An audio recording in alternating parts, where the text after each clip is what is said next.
Bell network మీడియాకు స్వాగతం. శ్రీకాకుళం జిల్లా పాతపట్నం.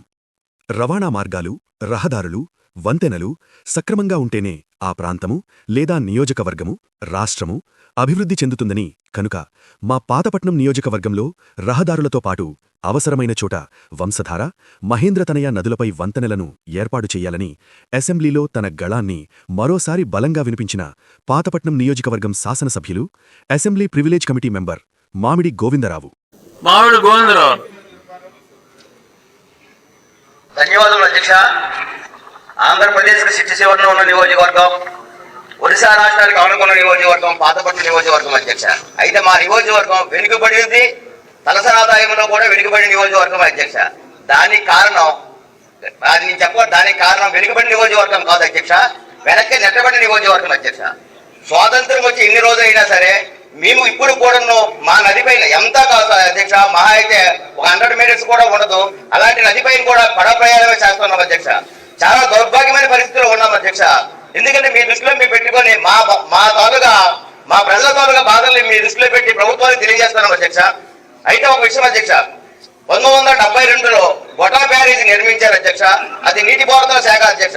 అక్కడ ఒక బ్రిడ్జి ఉంది అధ్యక్ష. అది ఇప్పుడు అది 52 సంవత్సరాలు అయిన వల్ల బలహీనంగా ఉంది అధ్యక్ష. ఎక్కువ హెవీ వెహికల్స్ దానిపైన అలౌ చేయడం లేదు అధ్యక్ష. అలా కాకుండా దిగు ప్రాంతాలకు వెళ్ళాలైతే ఆంధ్రవలస నియోజకవర్గం నుంచి సరిపుద్రి మీద వెళ్ళాలి అధ్యక్ష. లేదంటే అలాగా ఒరిస్సా మీద వెళ్ళి మాత్రమే వెళ్ళాలి అధ్యక్ష. దయచేసి హెవీ వెహికల్స్ రావాలని అనుకుంటే తప్పనిసరిగా మీరు దానికి ప్యారలల్ గా నిర్మాణముట్టు భగీరథపురంలో ఒక బ్రిడ్జి నిర్మించవలసిందిగా కోరుతున్నాను అధ్యక్ష. అది ఉమిసాల నదిపైన అధ్యక్ష. రెండవది అధ్యక్ష, ఏ నియోజకవర్గం అయినా సరే, ఏ రాష్ట్రమైనా సరే, ఎక్కడైనా సరే అభివృద్ధి చెందాలంటే రహదారులు, మెయిన్ బ్రిడ్జీలు ఇంపార్టెంట్ అధ్యక్ష. మేము తలసరాదాయంలో వెనుకబడడానికి గల కారణము ఇదే మెయిన్ ఇంపార్టెంట్ అధ్యక్ష.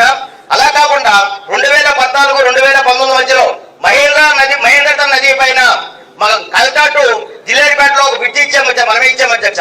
తర్వాత 2019 తర్వాత వచ్చిన ప్రభుత్వం, సైకో ప్రభుత్వం, ఆ బ్రిడ్జిని తొందరలో తొక్కేసి ఆ బ్రిడ్జి పరిస్థితి ఏంటో తెలియదు అధ్యక్ష. మనం 2019లో మన ప్రభుత్వం ఉన్నప్పుడు శంకుస్థాపన కార్యక్రమం కూడా చేశాం అధ్యక్ష. దయచేసి తమ ద్వారా ప్రభుత్వాన్ని వినిపించుకుందంటే మళ్ళీ దాన్ని రీటైలర్ పిలిచి ఆ బ్రిడ్జిని కట్టవలసిందిగా కోరుతున్నాను అధ్యక్ష. ఇంకా రెండోది అధ్యక్ష, మెయిన్ ఇంపార్టెంట్ మూడవది పాతపట్నం అధ్యక్ష. పాతపట్నము ఒక మేజర్ పంచాయతీ అధ్యక్ష. పాతపట్నం నియోజకవర్గ హెడ్ క్వార్టర్ అధ్యక్ష. అయితే మా దౌర్భాగ్యం ఆ మేజర్ పంచాయతీలో సుమారుగా 30,000 నుంచి 40,000 మంది నివసిస్తున్నారు అధ్యక్ష. మధ్యలో మహేంద్రతనే నది అవుతుంది అధ్యక్ష. ఒక సైడ్ గోపాలపురం, ఒక సైడ్ పాతపట్నం అధ్యక్ష. అక్కడ కూడా ఇప్పటి వరకు కూడా అక్కడ బ్రిడ్జి లేదు అధ్యక్ష.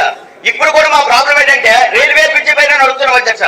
మొన్న గౌరవ సీఎం గారు ఒక విషయం, మొన్న సైక్లోన్ ఎఫెక్ట్ లో ఆ ఊరు ముంచేస్తుంది వెళ్ళమని చెప్పారు అధ్యక్ష. మేము వెళ్ళామని రైల్వే బ్రిడ్జి పైన ఉన్నాం అధ్యక్ష. ట్రైన్ వస్తుంది అధ్యక్ష. నేను అనుకున్నాను అధ్యక్ష, పాతపట్నం కూడా ఉప ఎన్నిక వస్తుంది గ్యారంటీ అనుకున్నాను. ఎటు పరిగెట్టాలో తెలియడం లేదు. లక్కీ ఏంటంటే వంతెన వెడల్పు తక్కువ కాబట్టి, ఒక 100 మీటర్లు వంతెన కాబట్టి వెనక్కి పరిగెట్టాం అధ్యక్ష. అంటే అలాంటి ప్రాణాలు చేతుల్లో పెట్టుకుని నివసిస్తున్న ప్రజలు ఎవరైనా ఉన్నారంటే అది పాతపట్నం నియోజకవర్గ ప్రజలు అధ్యక్ష. ఇంకొక విషయం అధ్యక్ష, లాస్ట్ అధ్యక్ష అయిపోయింది. అన్ని విషయాలు ఒకసారి కాదండి, ఒక పిచ్చి ఒకటే బోర్గాం అధ్యక్ష. బోర్గాం విలేజ్ ఉంది అధ్యక్ష. బోర్గాం విలేజ్ కొండకానించుకుని ఉంది, మధ్యలో మహేంద్రత నది ఉంది అధ్యక్ష. యువతల సుమారుగా వేలాది ఎకరాలు పొలాలు ఉన్నాయి అధ్యక్ష. ఈ ఎకరాలు ఉన్నాయి. పంట పండేటప్పుడు మన ప్రభుత్వం ఇచ్చిన గిట్టుబాటు ధర బస్తాకేమో 2,000 రూపాయలు ఇస్తేమో దళారులు వెళ్ళేమో 1,500కి 1,600 కొంటారు. దానికి కారణం ఏంటంటే రవాణా సౌకర్యం లేకపోవడం. అంటే ఏమంటే నది అవతల ఉండడం వల్ల దళారులు దాన్ని క్యాచ్ చేసుకుంటారు. దయచేసి బోర్గానికి కూడా ఒక బ్రిడ్జి ఏర్పాటు చేయవలసింది అధ్యక్ష. బ్రిడ్జి ఎంత కాస్ట్ ఒక బ్రిడ్జి 7 నుంచి 8 కోట్ల రూపాయలు అవుతుంది అధ్యక్ష. దయచేసి తమరు ద్వారా ప్రభుత్వాన్ని విన్నవించుకుంటున్న అధ్యక్ష. మా బాధలన్నీ సాల్వ్ చేస్తారని కోరుకుంటున్నాను అధ్యక్ష. ధన్యవాదాలు అధ్యక్ష.